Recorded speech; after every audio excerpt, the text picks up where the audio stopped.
I will say first that being an executive in the music industry was really not the path that I thought I was on when I got my start. I started more than 30 years ago, actually, as a drummer, and was working with my friends, making music. I had no idea that I would end up pivoting in so many different ways throughout my life, and I'm so excited to be here to share that with you. I'm now the president of CD Baby, and we work to help artists empower themselves to connect with their audience, to find a way to have the tools and resources to navigate this wild environment in the music industry. But when I got my start, those tools didn't exist. And I'm sure your grandparents have said things like they walked 10 miles in the snow to get to school and all of those things. It wasn't that bad, but we did use payphones to call and book shows, used fax machines to communicate with record stores. We did use tools that were what we had available. There was no iPhone, there was no Spotify, there was no Ableton, there was no CD Baby. There were few women making music in the punk scene, exactly. There were bands, there were people putting on shows, there were women running record companies, but there weren't that many. There weren't enough. And similarly, for independent artists, there were very limited pathways to have a commercial environment. You had to have a record company. You had to go through a distributor to get to record stores where people were buying music. And there were just so many limited options. What we have now with the amount of music being created, the number of artists creating music, the number of people listening to it around the world, it was truly inconceivable. I still think there are opportunities that we haven't yet maximized for all voices, and I'm excited to sort of share a little bit about my journey and then what I hope will be what our collective work together as we embrace all of the continued change in the future. When I started playing music, we did embrace every change. We thought any opportunity was something that we should do. So when we got offered our first show to play in New York City on the Lower East Side, we were living in DC at the time. We got on the bus, the Greyhound equivalent, took the bus up to New York, borrowed friends' gear, played about 15 minutes, I think, of a set, songs that we had just written weeks before. And when we were done riding the high of the atmosphere, someone walked up to me and said, "Hey, do you want to put out a record?" And it was a weird environment for that to happen already, but I mean, it's sort of, you hear about that, it's almost like a fantasy. And I said, well, let's talk, I guess. And, because we didn't have phones to text each other, I had to get his phone number and find a way to connect with him. But he was representing a record company called Homestead, which had been the home to some of our favorite artists like Sonic Youth, people that inspired us. And it was truly a moment for us to sort of recognize that even what we were doing so early in our life as a band had an opportunity, something that we could embrace. I was making music with my best friend. We had met in college at the dorm. So like many of you, we were students. We were learning about what was important to us, finding the context for our voices and our passion. We were studying women's studies and ethnic studies and sociology and learning about all of the ways to connect those things. But we were also punks and going to shows and learning about music and passionate about that in an equal way. And we realized that connecting that passion and the things we were learning about in school and the things that we were learning about as going to shows and finding our community were the things that were going to propel us. So we learned quickly that there were not enough women that we felt were getting the recognition that they deserved.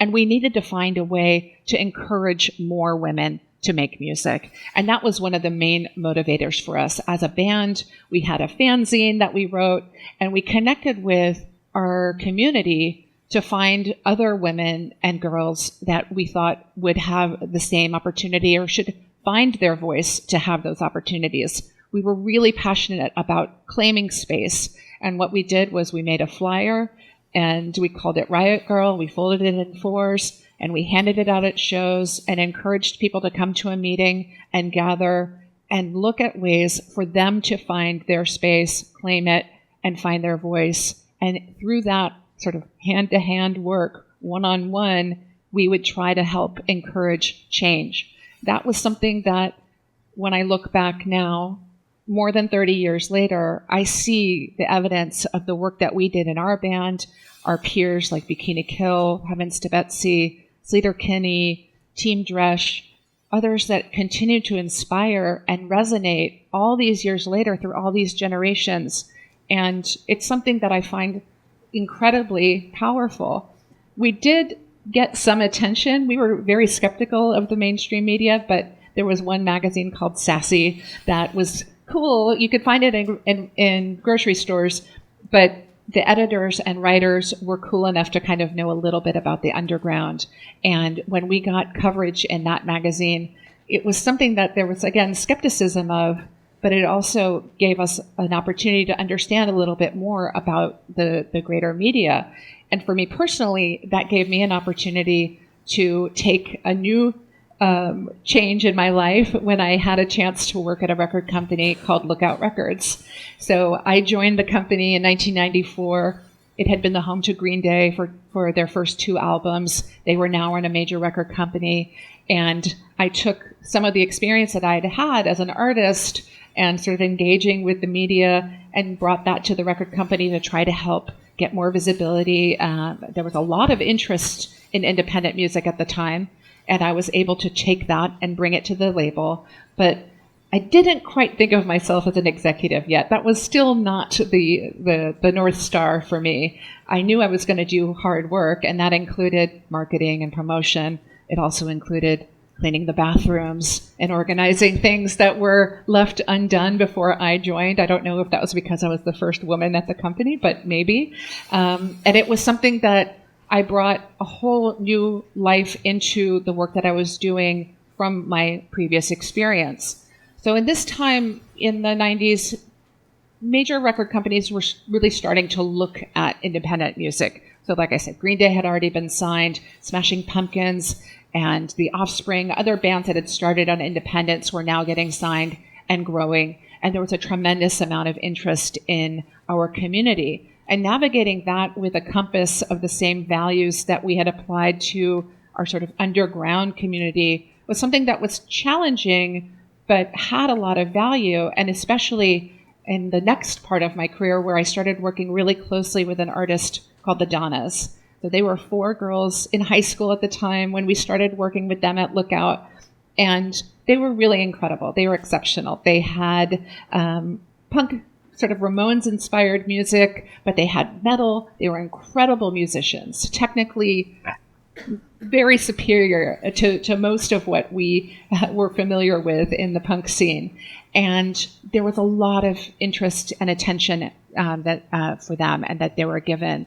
And what was exciting for me working with them at the record company was to be able to take some of my personal experience, having been an artist in a similar phase of life, and try to help them navigate some of the challenges that they were facing. So the interest was extreme. We started to see that they probably had outgrown what we offered at the independent company, so we signed to a major. That brought a whole new set of issues. Scrutiny of their appearance, scrutiny of their personal lives, things that we really observed didn't happen to the artists that were peers of theirs at the time. And I was able to use my experience and start managing them and help them work through those periods. But that environment is inherently challenging. When you really have some of those larger aspirations of commercial success, you do expose yourself to more scrutiny, to more challenges.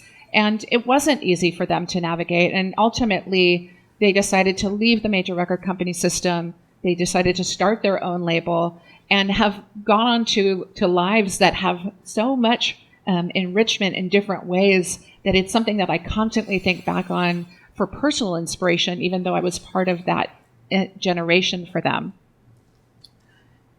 The 90s also had a lot of change in the industry. So, originally CDs were, the format of major attention and success.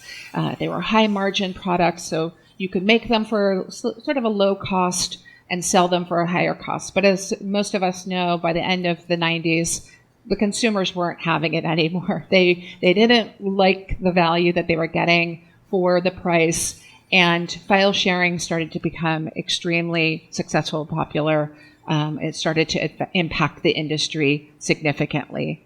And what you see then is sort of what the beginning of the decline of the industry, right? In about 2000, when things were really not working anymore. For me personally, that was also true of the record company. I had invested a lot of time. I was managing artists as well. I was trying to find all of the different things that I could do in my toolkit to help adapt through the sort of economic changes that the industry was happening, the transformation that it was going through. It was really challenging. A lot of artists didn't make it. A lot of companies didn't make it. You really had to be in a position to adapt and pivot. And one of the things that was fortunate for me is that I did look at new companies that were emerging, new businesses. iTunes was obviously one of the responses that the industry had. Other companies like Rhapsody, and now we all know what happened with streaming and Spotify and YouTube. And all these companies that didn't exist in the early 2000s have been part of the trajectory of recovery that you see over the last 20 years.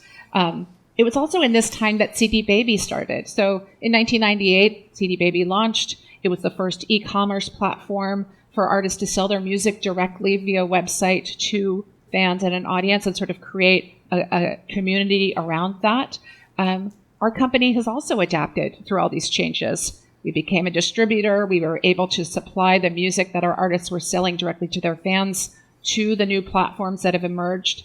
And over the last 26 years, we've continued to adapt to all of the changes in the environment, which have continued to face us. And now we're facing the next one, which has been discussed even today.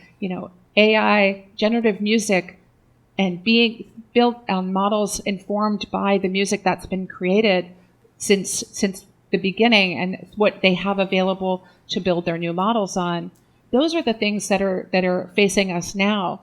Where are the voices that we're hoping to have represented in those new models? If we haven't seen enough representation of women and people of color and other different dimensions of diversity in what has been created, are we going to be able to have that in the future and the new music that's being created and the new ways that it's being exposed and engaged with by the commercial market? These are the things that I'm struggling with right now. I don't have the answers. I know what I don't know. And I'm looking forward to the voices and the people who are now able to contribute, more women, more girls, the generation, Z and Alpha that are going to be contributing and guiding us to the next phase of the industry. I feel like when I look back at what I've been able to do and accomplish, it's been about embracing all of these pivots, all of these changes, and adapting to them. And I'm hoping that as I continue my career and look forward to learning from all of you, that those are the things that we're all going to be able to do together. Thank you.